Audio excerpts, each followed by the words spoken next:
हम खेती नहीं पाप कर रहे हैं, भविष्य की पीढ़ी हमें माफ नहीं करेगी।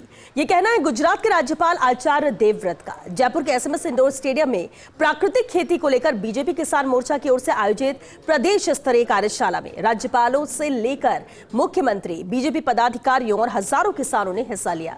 कार्यक्रम में प्राकृतिक खेती को भविष्य की जरूरत बताते हुए किसानों से इसे अपनाने का आह्वान किया गया। ये खास रिपोर्ट देखिए।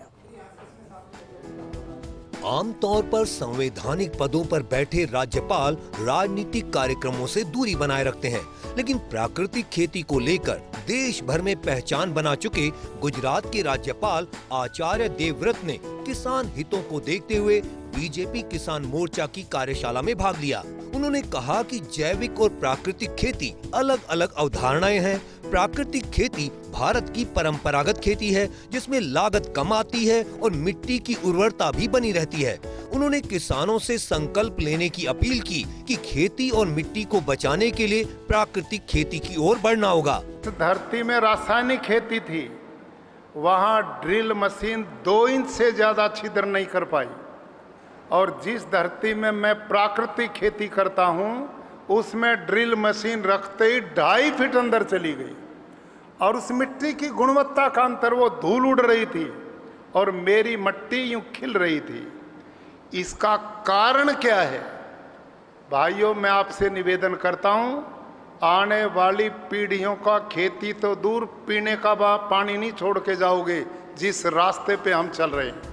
मुख्यमंत्री भजनलाल शर्मा ने कहा कि हमें यह सोचना होगा कि आने वाली पीढ़ियों के लिए हम कैसी जमीन छोड़कर जा रहे हैं। उन्होंने कहा कि शुरुआत में कुछ चुनौतियां जरूर आती हैं, लेकिन प्राकृतिक खेती के परिणाम लंबे समय में बेहतर साबित होते हैं। मुख्यमंत्री ने किसानों को पानी, बिजली और अन्य सुविधाएं उपलब्ध कराने के लिए सरकार की प्रतिबद्धता भी दोहराई। हमारे पूर्वजों ने हमारी इस जमीन को सुरक्षित रखा। उन्होंने किसी भी प्रकार के दुख पाए, उन्होंने जीवन में दुख पाया, लेकिन अपनी खेती को खराब नहीं होने दिया, मिट्टी को खराब नहीं होने दिया। उन्होंने हमको, आपको सुरक्षित जमीन दी थी, लेकिन आज हम हमारी पीढ़ी को क्या दे करके जाएंगे, कभी हमने मन में ये सोचा है? राज्यपाल हरिभाऊ बागडे ने प्राकृतिक खेती करने वाले किसानों को प्रोत्साहन और सम्मान देने की जरूरत बताई।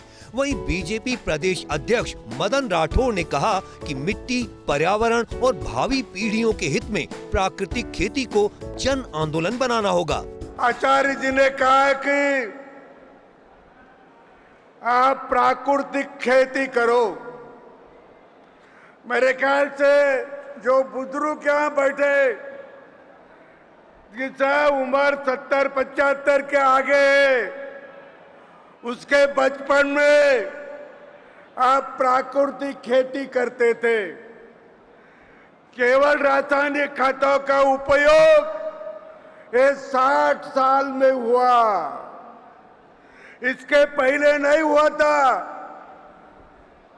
60 साल के पहले पूरा का पूरा प्राकृतिक खेती था।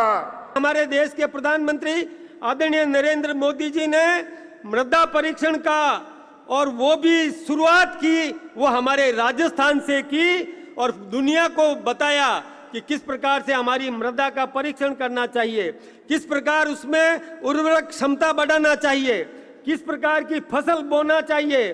कृषि विज्ञान विशेषज्ञ उस मृदा की जांच करके प्रमाण पत्र देते हैं, तब जाकर के हम हमारे किसान को हम समृद्ध कर सकते हैं और अच्छी और उपज हम आम नागरिक को पहुंचा सकते हैं। कार्यक्रम के दौरान प्राकृतिक खेती और माटी संरक्षण पर आधारित लघु नाटिका का मंचन भी किया गया।